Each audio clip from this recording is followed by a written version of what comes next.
nice to meet you. Thanks Very for nice to doing meet this. you. How long have you been in The Outsiders so far? I'm coming up on 6 months, which is really hard to believe, but time is moving very fast.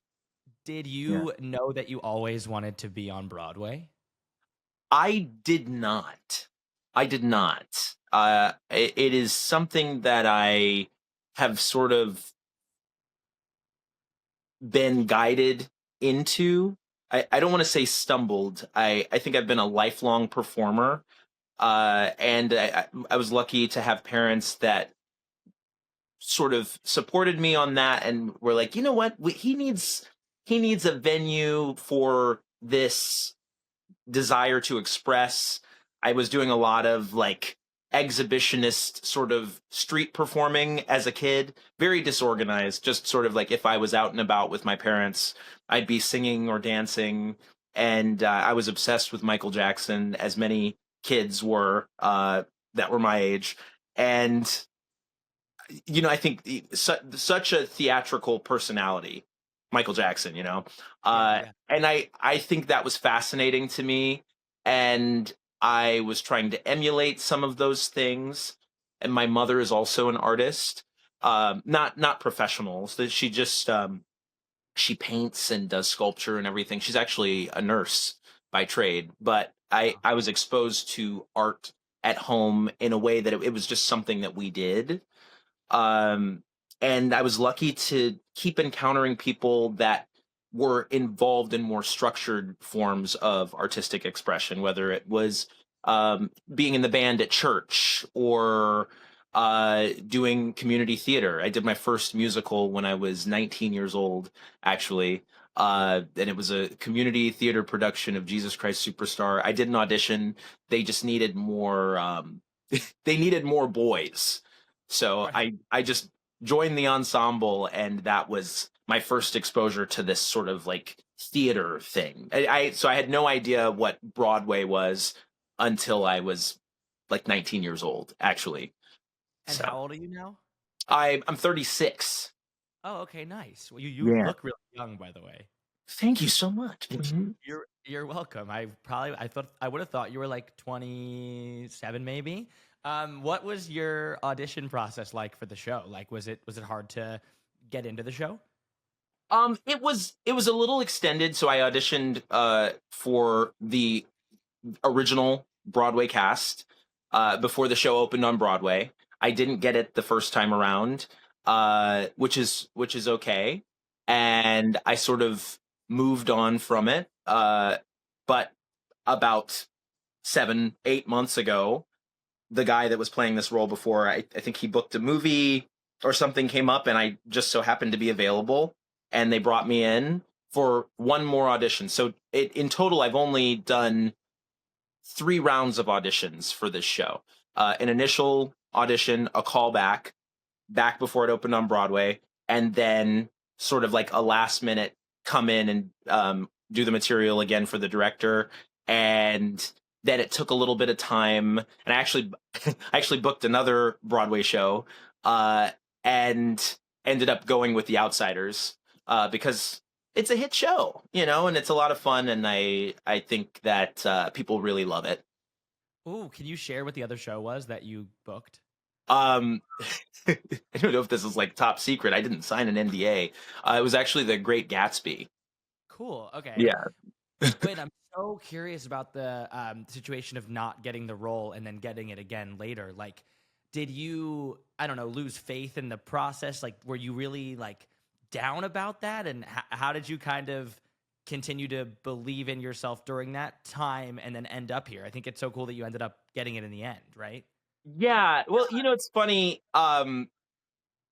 There are so many things that are out of our control as actors, and just as human beings, I think, In in general, right? life.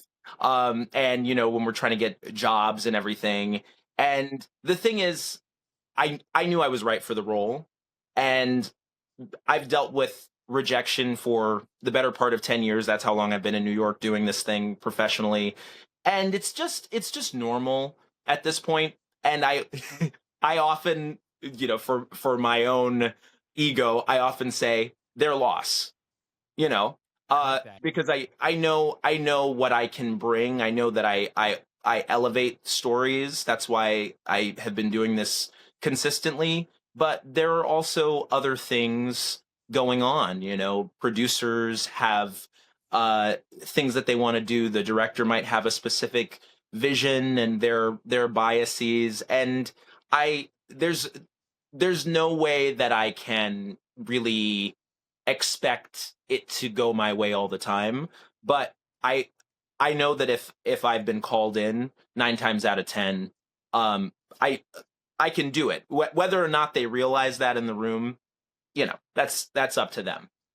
That's super interesting, and it's very obvious that you've gotten to a very good place with rejection, and you're in a career path where you're kind of inundated with it. Like you always are going to be rejected at some point.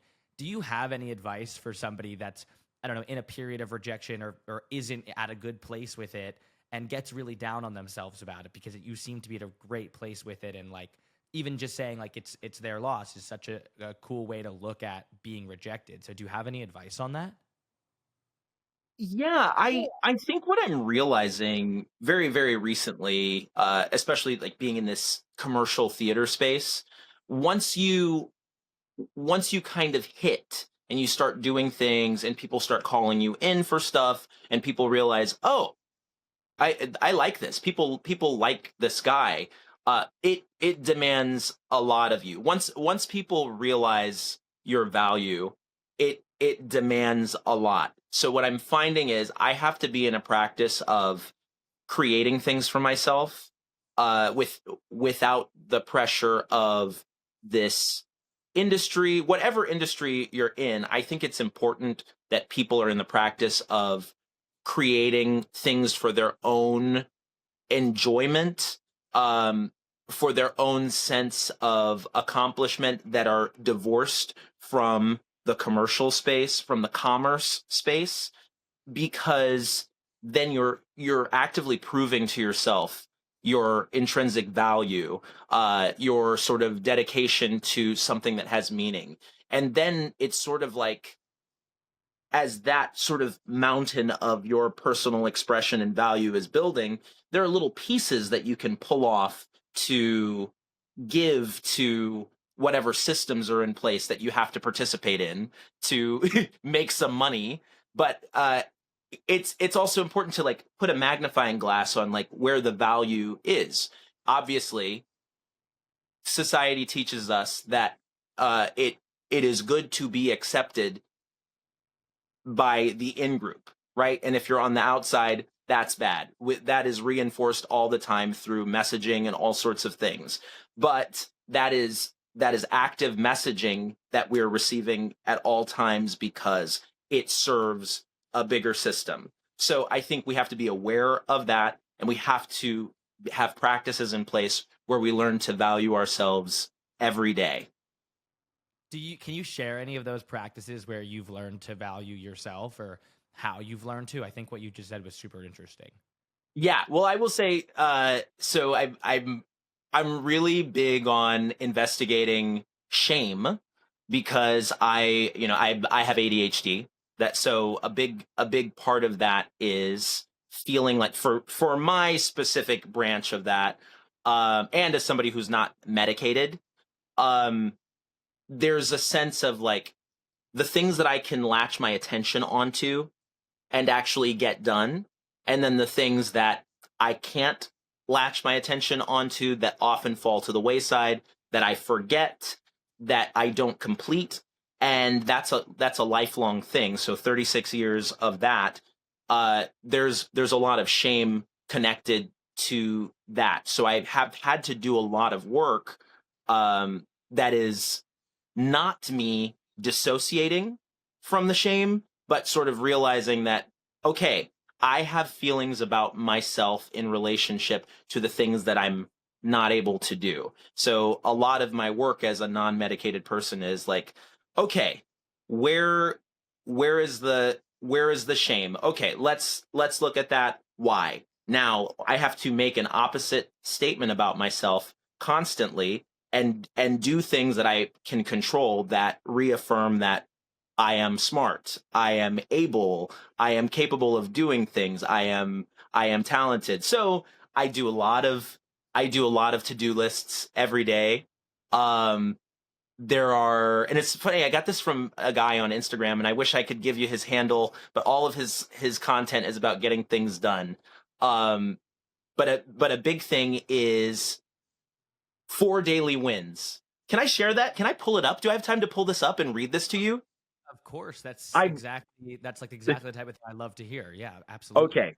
You can edit this out in the interim. This Okay. Cool. 4 daily wins. And this is game changing. Okay, I love it. Yes, please. Um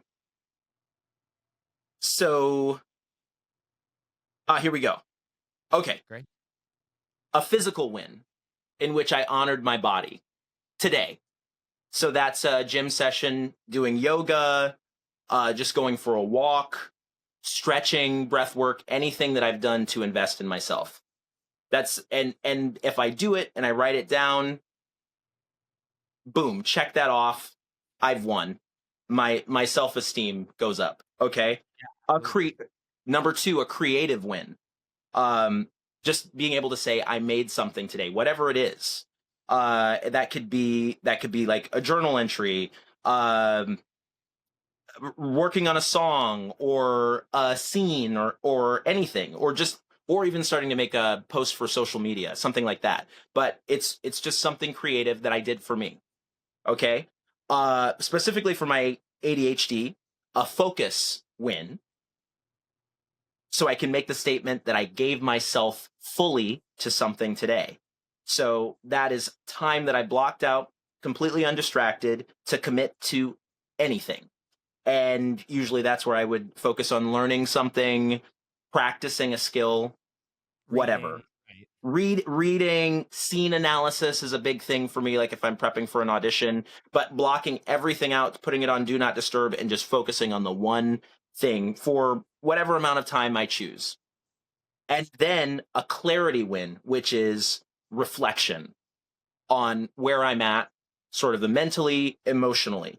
So if I hit those four things, the physical win, the creative win, the focus win, the clarity win, even if in total that only amounts to 30 minutes in a day, if I've checked those boxes, it's like I can write that down, and it like I've instilled some self-respect. I There's something I can look at that I've achieved and say I grew today, and I can give the rest of the time to the job that I'm clocking in at, or being with family, community, whatever. Something where I'm not necessarily centering myself, but I've invested in myself and therefore raised my value. Oh, I love that. How do you do Yes. the clarity one? The last one you said. Do you journal? Do you write them down? Like, do you Yes, meditate? so you could so that could be a journal reflection, just a moment of gratitude, sort of in meditation. You could do that, just talking to yourself for a moment. Uh, anything where you're stopping and seeing, you're taking your emotional or mental temperature. So cool. I just did an episode today, and so it'll be like this will be last week. And it was called How to Start Again. And I gave like 5 tips on like how to kind of start again when you're in not just like even like a funk, but in like a place where you're moving or life feels kind of out of sorts, so you feel out of whack. And like I love those tips. I think everything you just said are ways to start again. And like I'm Yeah. so happy you shared that. That's really, really cool. Did you do all of them today? No, no, no, no. I had a late start, a late start today. But I did. I stretched a little bit, and I had some coffee, and I've got more to do. We have a show tonight, so I'm gonna go to the gym before the show. I've got a long warm up. I'm gonna go for a walk, and yeah, it's cool. What is your workout routine? Like, how do you stay fit during this show? What do you do? So I used to be a lot more extreme with the gym and my workouts, like gym rat. And I think that the pandemic has changed things a lot. And that's because I think it was very depressing for one thing, Yeah. and I started the pandemic with a lot of steam for like, okay, I'm gonna go run every day. I'm gonna do these home workouts, and then I think I got to a point. Collectively, a lot of us got to a point of like, well, what is life going to be? You know, because we were sort of in mourning of whatever path we were on, and sort of like, you know, you do those stages of loss, and then I had to sort of sit with that. And then I slowed down and I became kind of sedentary for a time, and then things picked back up, and then it was like I was jumping back on the hamster wheel. That's the end of my story on that. Now with being in the Outsiders, I'm I've never been in a show where I've had to do so much singing, so much physical stunt work, and scene work 8 times a week. So it's very, very draining. And this is the oldest I've ever been. So Right.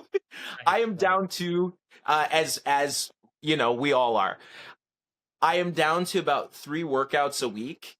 And Wednesday is a 2 show day, as well as Saturday. So usually what happens is I do a big workout on Tuesday. I take Wednesday off from the gym. I'll just do like some mobility, stretch, my pre-show warm up, which is pretty involved. And then Thursday another big one, and then Friday another big one, and then I'm done with like heavy lifting gym workouts for the rest of the week, because doing the show is heavy lifting. And like I've had my fair share of scrapes and bruises with this show. It is very, very tough on the body. I mean, there's jumping off of platforms. I carry a guy downstage. Uh it's kind of it is actually quite surprising how many incident reports I filled out because of injuries, but it's just the reality of the show. Yeah, And the show's insane. yeah, have you seen it? Yeah, I saw it like maybe a year ago. I'm gonna come see you maybe this Thursday or sometime next week. Hopefully, are you gonna be there Thursday this week? Yes. Okay, and then maybe next week either. I'm trying to figure out which day I'm gonna come see you because I haven't seen you in it, and I really want to see you. But yeah, I've go ahead. Sorry. Oh no, I was just gonna say I'm gonna be on vacation next week. So I'm here all this week, and then I'm gone. I'll be in LA all next week. Okay, then I will definitely make it this week. Yeah, if you have Um, time. Yeah, of course. No, I would love to. But the show's intense. Like the rumble scene, like it's really physical, a physical show. What do those workouts look like? Like, what are the 3 big workouts you do? What does the pre-show routine look like? I'm really curious about all of that. So I do like my first day is so first and foremost I always mobilize first. So that's just it's low impact. I lie on the floor. I work through all of the joints, uh just to send the electrical signals through my body that everything is able to move normally. I have like a little Theragun, or I use a foam roller to just sort of get some myofascial release going, and then I do just some like very light muscle activation. So I'll start to do some like holds on the ground, and uh body weight squats and things like that. And then I hit my cardio a little bit, a short jog for like 5 minutes, or I do jumping jacks and running in place, things like that. And then I do like a full lift. My day one is chest and back, and that'll be about 45 minutes. And I try and lift pretty heavy. I've really been focusing on trying to generate as much power as possible safely. So I'm doing a lot of low rep, high weight work for about 4 sets each, and I'll hit chest and back in the same workout, alternating between chest and back with different moves. Um, Day two, same thing. The warm up is extensive. We're talking like 30 minutes. Oh, And that maybe that's an age thing. So I've really tried to get away from the idea of like making the warm up quick. The the shortest part of the workout is actually the heavy lifting phase. So Right.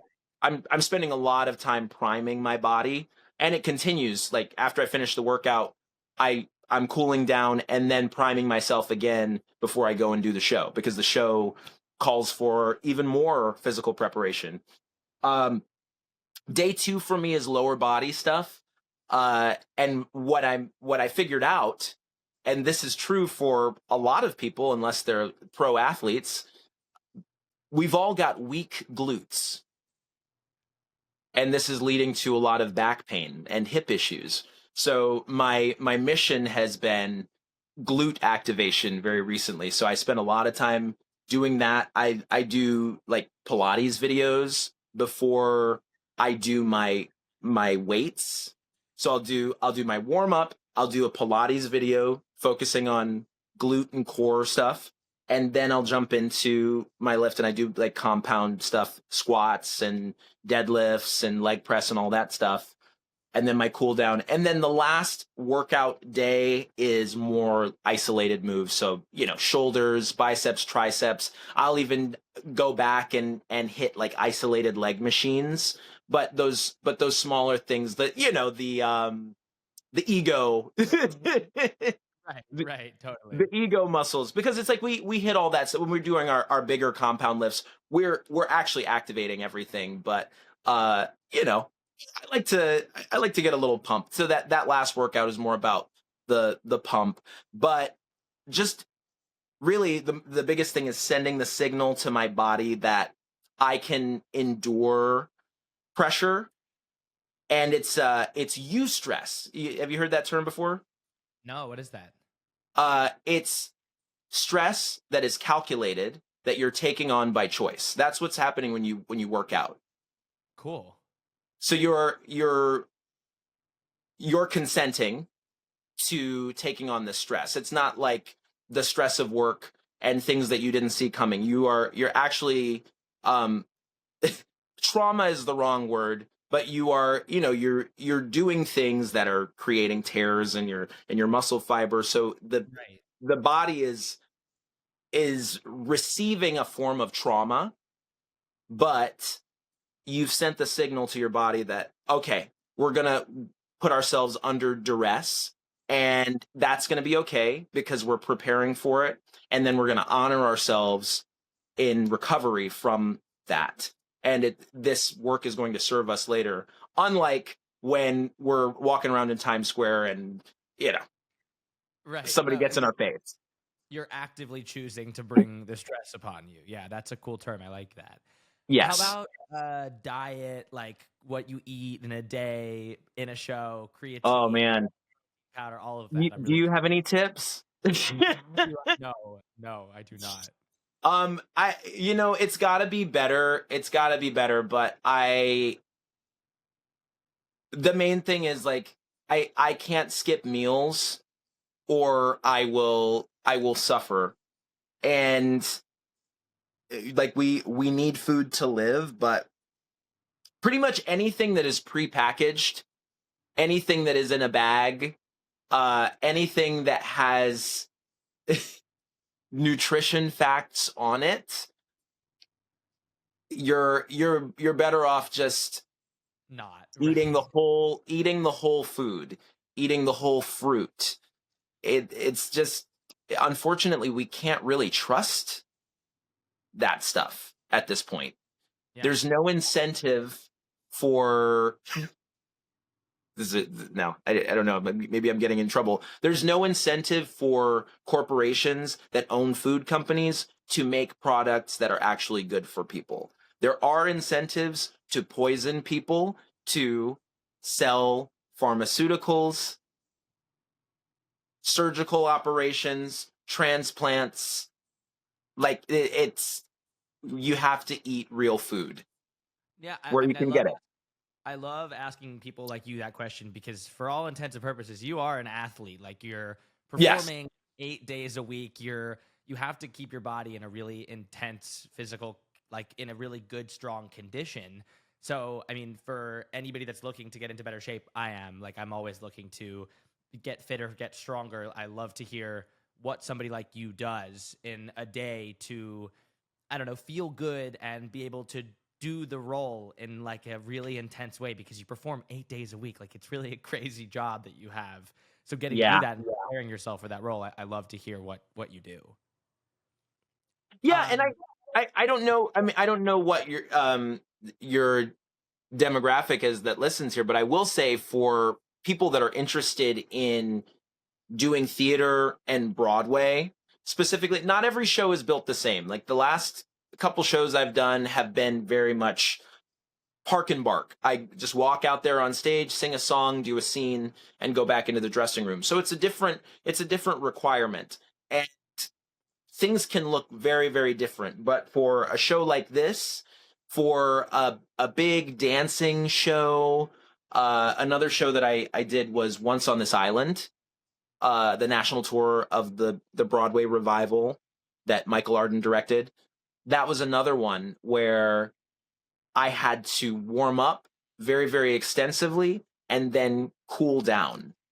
And the thing about cooling down that is tough is as soon as this is what, like, if you've ever run track or ever worked with any sort of like fitness coach or any situation, any team sport, they say once you finish sprinting or whatever, don't just sit down. Like, you have to walk it off. You have to walk it off because the body the body needs movement to help sort of redistribute that blood and calm itself. Like, the cure is always movement. When you stop flat, things kind of overwork themselves because that's a new signal. And it's very important to commit immediately to the cool down. This show that I'm doing right now, everybody's rushing out the door. Everybody's rushing out to sign playbills, get out in a very, very short amount of time. And we do need to get out of the building, but that sort of information around you, everybody exiting, everybody rushing out, doesn't support physical needs. And for me, what I have to do immediately is I get my stuff, I get rid of my microphone, get rid of my clothes, and you got to give your underwear, you got to put your underwear in a ditty bag and give it to the dresser because they do laundry. oh, okay. So that you have to do that immediately because they're on a tight schedule. Once I do that, I put my music on and I start my cool down. I start my stretch, my vocal exercises to relax my cords because I've been singing very, very high. And I have to be religious about that because once I walk out into Times Square, it's like overstimulation. I'm Yeah. getting on the subway or I'm getting in a cab and then I'm sitting or I'm standing still, and all of that muscle activation, all of that lactic acid, it just kind of causes everything to get rigid. So I have to take that opportunity right away after the show ends to start to really massage, stretch, release all that tension. And it just sets me up for the next day. I feel better in the morning.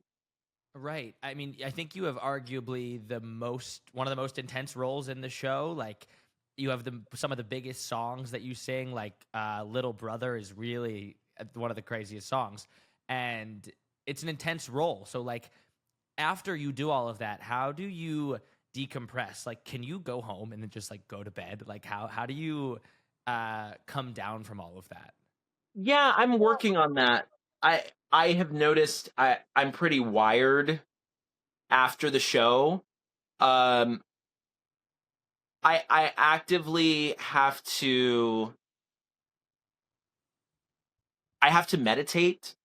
I have to do breath work, or this is the thing. I have to give my body permission to let go of that.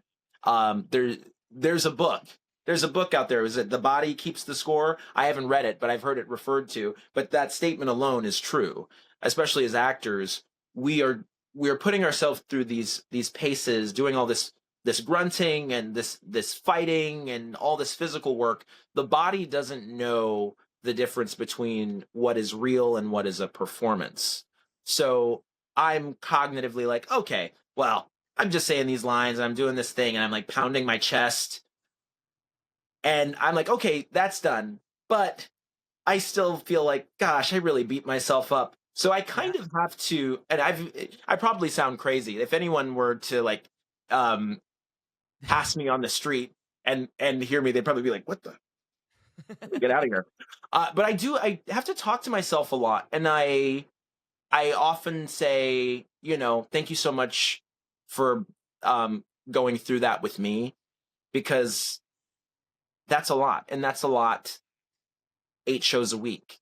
And I've like pounded my chest in a show and walked off stage and like, oh, why did I do that to myself? Yeah. For money? Yeah. You know? So Right. No. it's just it's a lot. So actively giving myself permission to relax. It's one thing to say, okay, I'm done with that. But then it's another thing to say, I am done with this, and I release this tension. I'm focusing on my breath. I am going to relax. I'm going to focus on releasing what this day has given to me, and preparing myself for the next day. Like it just has to be, for me, it has to be ritualistic, and it has to be intentional, or else I get more and more and more tense, and it just builds up. And I can tell when I haven't done enough relaxation, enough physical work to get to a neutral place. I get to the building and I feel my body go, oh gosh, this is going to be rough. Yeah. Okay. Yeah. Oh boy, here we go. Is there anybody that teaches you all of this, or do you just like figure all of this shit out on your own? Like, do you get thrown into this role and it's like, hey, good luck? Like, how does that work? So, it takes a village. It takes a village. And rehearsal processes, especially for Broadway, are usually very, very, very fast. One of our cast members, who's also associate choreographer and former dance captain, she's not captaining anymore, Tilly, taught me all the choreography for the show. And then I do the show with her most nights.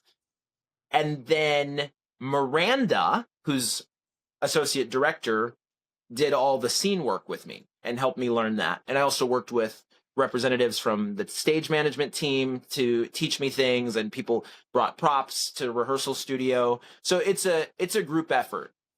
Uh as far as like technique for falling properly, I think it might behoove them to focus on that in the rehearsal process, I would say, because it's important. And that's the thing. I've played sports in the past. I played tennis, and I ran cross country, and I've done a lot of, you just learn when you're in acting school. You learn all sorts of techniques. And I think this is the disconnect in commercial theater, and why it's so important for actors to have a value and interest in cultivating techniques and focusing on understanding the technical aspect. And before you just get the thought in your mind, oh, I just have to do it. There's never, I just have to do it. Never. Right. Right. The question is, how do I do it? I'm being Do told to do something. How do I do it? And Yeah. why is that how I do it? And what is the history of why it is done that way? And what is the culture around why it is done that way? Is there another way to do something that gets the same result? Like, I just think people have to be curious about the technical aspect and what makes something repeatable, because uh, here's the thing. Capitalism does not support sustainability, repeatability. It drains resources until they're gone, and then looks for other resources to drain until they're gone, uh, with profits as the highest value, right? So, unfortunately, as a performing artist, we kind of have to be at war with the final product thing. And we have to kind of be like, okay, great, this is being asked of me. Is this possible? If it's not possible, we have to do a negotiation Yeah. to make it possible. No, And no, yeah, so that's super interesting. Yeah. Go ahead. yeah, it's. I mean, we're using our body, and it's probably, I haven't played pro sports, but it's the same thing there. You know, now they have a bunch of trainers, and they have world class uh dietitians and all these other things, but there's still, these are busy schedules. People get hurt. It's injuries are normal. There's probably a lot of pressure to play through things so you can get that big contract. Or if you're not like a top tier person, you don't want to get cut, right? So Right. people take risks, and you're doing things that are tough on your body, but technique, it's very, very important. It's very, very important all the time. So that's something that I think that young artists, especially in the musical theater space that want to do Broadway, technique is important. When there's fight choreography, this is a technical show, and we have a fight captain, and he does a really, really good job. Uh, it's so important to understand the technique of what you're doing, never to just do something because you're being asked to do it, because people get hurt all the time.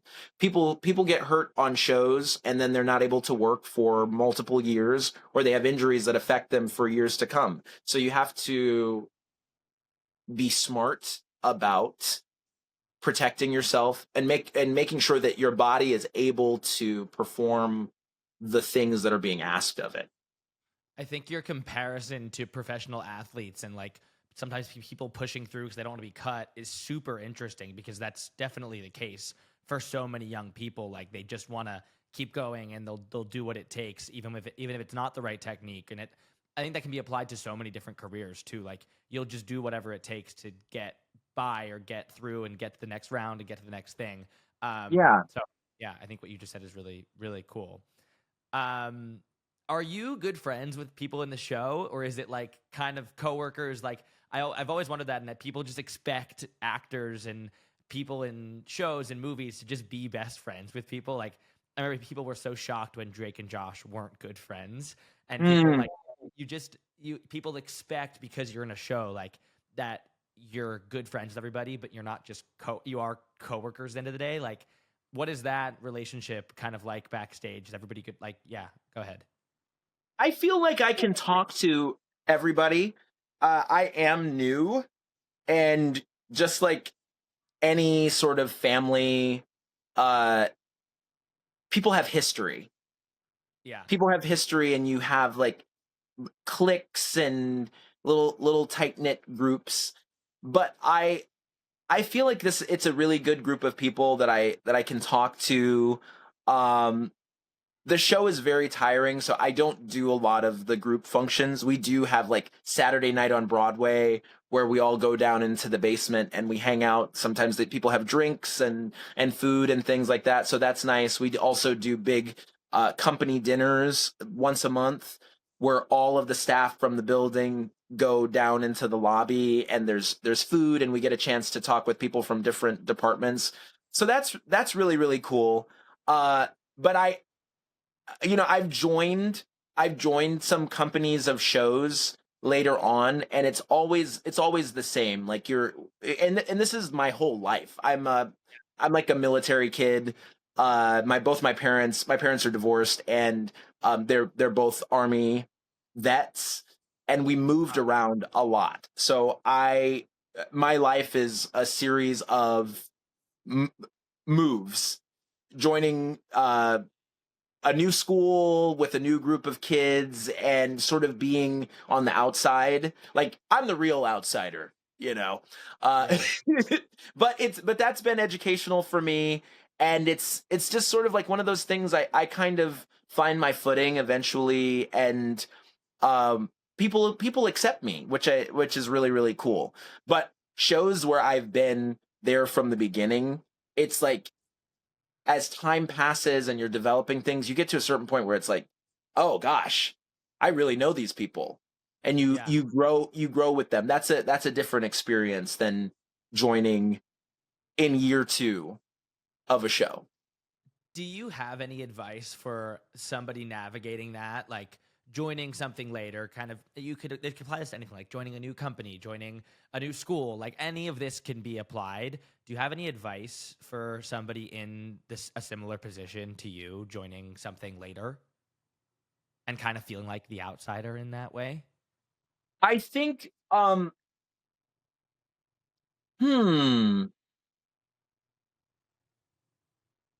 I mean, it depends on the person. I know this is the thing. It's my 5th Broadway show, and this is like most people's Broadway debut here. Got it. So I'm in an interesting place of bringing a lot of experience, and there's certain things that as soon as I came in, I was like, okay, this is an interesting part of the culture. I'm gonna change that because I see where a lack of experience is maybe like creating some issues that easily solvable. Sure.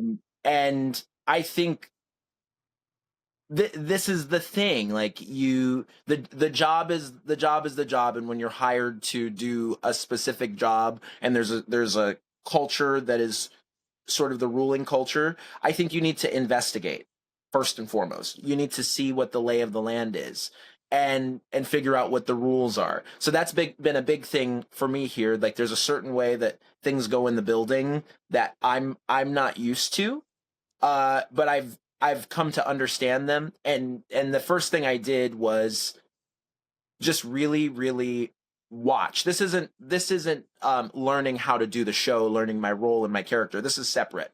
This Yeah. is this is just paying attention to how management speaks to staff, how staff engage with management, um, just the general sort of morale of the building, and um seeing where the attention goes. And also I think like as a new person in the theater, uh knowing what you're interested in. If you're Are you interested in being part of that community, give not only giving your energy to doing the show, which takes a lot of energy and all that, but trying to engage with a community within the workplace. You know, Yeah. is that where you want to build your friend group and everything? And for some people know, like it takes a lot to do 8 shows a week. It takes so much. So to commit to that, and then also commit to building a community with people at work, like making work friends, just know it takes a lot. And you can do that. You can find just one person, and that's enough, Yeah. or 2 or 3. But I think it's really important, especially as an actor, to form strong relationships with people in other departments that you don't necessarily see every single day all the time, because those are going to be very valuable relationships, because they have a different, not like ally yourself with them because they're going to make your job easier. Not even that. They Right. have a Right. different perspective, and they have a much different path than the performer. Or Yeah. even this is true outside of theater. This is like Totally. working, like connecting with people that are doing something different than you and seeing what led them to where they are, because life My is interesting. my closest work friend from my last job was on a completely different team. I barely knew what he did at like when we were, and we're still really good friends now. And I understand completely what you're saying. I also think the advice about investigating the workplace before you kind of like make any moves or like do anything is really good advice. And like you Yes. should figure out where everything is, who everybody is, how everybody works, how everybody moves before you kind of impart your own like your own person onto all of it. I think that's great advice. Yeah. Um, yeah. What is it like taking over a role and stepping into the shoes of somebody else who's been in that role? Like, how do you navigate that? It's it's interesting, and this is first this is the first time that I've done this. This is the first time that I've replaced somebody on stage. I've been an understudy and I've been a replacement as an understudy, but when you're an understudy or swing, you don't really have ownership over anything anyways, so you're dealing with a lot of notes all the time. It's like new every single time, but you really have to stick to the thing. And uh you know, um it's interesting. It's like you're threading the needle, and there are things that, like, I have a lot of ideas. I saw this show. I got to see the show like 5 times, four times before I started rehearsing for it. And then during the rehearsal process I saw it again. And I had a lot of ideas, and the director, obviously, she had specific ideas about what the character is, what the character was. And my thing is, things that I'm like, okay, I think this can shift. I always start with, what's the story behind this choice here? Mm. What's that about? And if I believe that, I think I'm pretty convincing. When I think that things can shift, I say, okay, so what about this? And we get into a conversation, and then I try things, and uh it's a balancing beam. I don't want to say it's a tug of war, but, like, this is the thing with theater. Uh it's an actor's medium. Film and TV is the director's medium. So I no matter whose lines I'm saying, it's me up there. And uh there's a bit of honoring the idea of what the character is and some of what my predecessor has done, but this is very, very fully me in this. uh well, my version of Dallas. And I think that most people realize that. And it's fun. It's fun to sort of have ownership of this, and it's good to be. I get noted a lot from the director, associate director, and that's good because we need it. I have no sense of how these things are landing on the audience. I know where I'm supposed to stand and sort of like the tempo of scenes and energy, but things shift from night to night, and it's just, I go a little over to the left, and then I get reeled back in to sort of like stay within this frame. Does the director watch every night and you get notes from the director? Is that how that works? No, no, no. She's working on, so there's a tour that's about to go out of this show, and she's been busy. Danya Tamor, she's had a bunch of shows this season. John Proctor is the villain. So good. Um, I just had two of the guys on here a little bit ago. oh, cool. Yeah. And then now I'm forgetting Trophy Boys. Trophy Boys is the other one. Okay. Uh, but she's been busy, and then with the tour. But our associate Miranda will be at the show tonight. She comes once a week, and then I always get notes, and I'm just like, that's part of it. That's, you get every game that your coach watches. The coach is gonna have something to say to you. Like, that's part of the live aspect of it. Can you give an example of like what a note has been, or like what you think a note will be tonight or tomorrow night? Uh, Really loved. Hey Alex, great. And this is an email form. Hey Alex, really, really great job in the drive-in scene. I loved the way the delivery of that line to Cherry was so impactful and really beautifully executed. Can you make sure not to hold your hand so high uh, when, Oh, when got it. you Okay. when Oh, it's like you do this, or like, it's a lot of that. It's like, the way that your hand is going up, it's blocking such and such's face, or it's out of the light. Can you just make sure that comes down? oh, that's And so detailed and intricate. I would not have expected that. Yeah, or your your inflection is sort of downward at the end of the line, and we're missing the word. Can you just make sure it's energized at the end? You really punctuate it just so we get the end of that sentence. So Are things that support the story. are you then thinking about that like the next night? Like, are you like, oh, I got to keep my hand down. Like, I have to be really intense about that, or like, do you forget? Like, if you forget, do you get like in trouble? Like, how does that work? Um, no, I mean the notes come. This is the thing. Like you want it to be there has to be grace. There has to be grace. And it's like I'm putting an effort in, but also it's live theater. Things happen. Right. There's also like lighting cues get missed. So sometimes we're not lit. This is not all the time, but these things happen. Like it's not like a perfect science. It's not a machine. Right. This is a collaboration of human beings. Some people are operating machinery. Some people are on stage performing. There's costumes, there's hair, there's water, there's all sorts of things that happen that lead other things to happen. And I have often gotten notes on things, and it's like, oh, we noticed you didn't say the line, and the my immediate reaction is, well, I didn't say the line because my microphone was off and you didn't hear it, and the somebody I heard there was a big bang backstage that did you didn't hear, but Right. everyone was distracted. There's so many elements, but it's important to know what the story is that they're getting out in the audience and what needs to be seen to maintain the story as intended.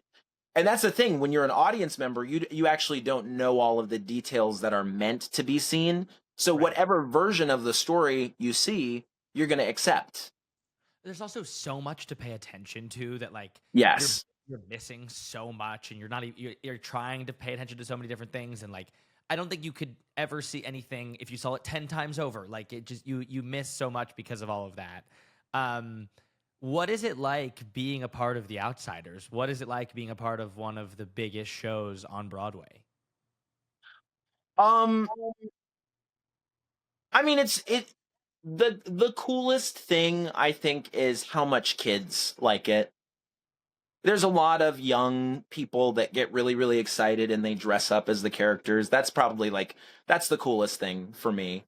And I don't know what happened in my career, but it's just like the last few years. It's like if it's a critic's pick, let's make sure Alex is in the show. That's Totally. Into the Yeah. Woods, that's Parade, then and you know all this other stuff, and it's just like I don't people love theater, but specifically with this one, like the kids really, really, really grasp onto this. Um, and it's just cool. And also like it's sold out every night. They they really, really got lucky with this, and it was like the perfect storm of artists and the right age group, and it's just cool. It's Yeah, cool. it is. Do you have a favorite song in the show? Oh, like most people, throwing in the towel. It's so good, yeah. And then do you have a favorite song that you sing? Favorite song that I sing? Favorite song that I sing is probably uh my my favorite thing that I sing is Great Expectations. Do you sing during that one? I do. I do. I just sing harmony. But it's Oh, cool because it's like it doesn't take a lot of vocal energy, and there's a lot going on, and I'm singing with the rest of the company, and it's just kind of it's a powerful moment. what do you hope audiences take away from your performance specifically? Um hmm let me take away from my performance. Uh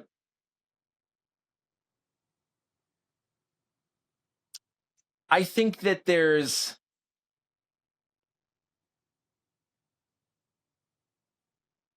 I know one thing that often thinking to myself is, I've lost if I'm worried about looking good. That's so interesting. And I think sometimes there's something about being a performer where it's like, oh, I have to look good. I have to make sure I look good and like make sure that they get the right part of my face. And maybe that's true for like film and TV, which I haven't really done. But uh in the theater, I think it's important to really be in touch with your body and expression in a way that is divorced from looking the right way, looking good or anything like that. And this is like a dirty show, like literally, like there's the dirt and the rain and blood and all this stuff. Um and I thought to myself when I saw it for the first time, you know, when I'm in this, if I'm in this, I'm gonna be the dirtiest thing in this show. That's really cool. And like just made sure that your performance was first before anything else. That's very cool. Yeah. Um, yeah. What is your advice for young guys on pursuing their passions or following their dreams and doing something like you did? It doesn't have to be what you did, but just on following what they want to do in life and making it their career. Yeah. I think I was just thinking about this. A big thing is in your in your professional life, I think it is important to take risks. It's important to take risks because in the commercial world, especially in this country, it's there's so many monopolies and uh people really try and get a hold over territory. Like they these big entities are really big on being in control of an entire market. So playing by the rules is actually playing by the rules of larger corporate entities. And I think that in the professional space, if you want to follow your dreams, you need to make sure that there aren't any rules holding back your dreams because it's a good way to defer your dreams if you're going to play by the rules. Now I'm not saying commit crimes, but I'm just saying like I think like men specifically, like there is aggression. There's a lot of pent up aggression that a lot of us have. Everybody has it, but specifically guys, I think that there's a lot of energy there, and a great way to expel some of that energy is to put it into how ferociously you pursue your dreams. Hmm. And that's a good place for that energy to go. I love that. Wow. And what is your advice for your younger self? For my younger self, That was such a good piece of advice, by the way. I'm really stuck on that. That was so good. Yeah, sorry. Uh, I thank you. My younger self, I would say, be brave enough to actually look inside of yourself. You've said some amazing things on here. Thank you so much for doing this. Where can everyone find you? Where can everyone follow you or follow whatever you're doing, whatever you're up to? I'm on Instagram. So I post about career stuff there, and I'm not super duper active on TikTok, but I've got some stuff up there that I'll be updating. And there's more to come. There's some things coming very soon that I'll be updating on Instagram, linking to YouTube, so people can stay tuned if they'd like. But it's Alex JG Sings on Instagram, or you can type in Alex Joseph Grayson, which is my professional performer name. and I'll And pop up. I'll post some of these clips so we can do like a co-post or something, or you can whatever you want to do with them. Okay, Um, great. yeah. Well, it was so nice to meet you. I'm really excited to come see you in the show. I'm gonna try and come Thursday. I'm really excited about it, and I want to see what you do with this role and what everything we're talking about kind of come to life. So thank you so much for doing this. This was really awesome. Thanks, Josh. Appreciate you.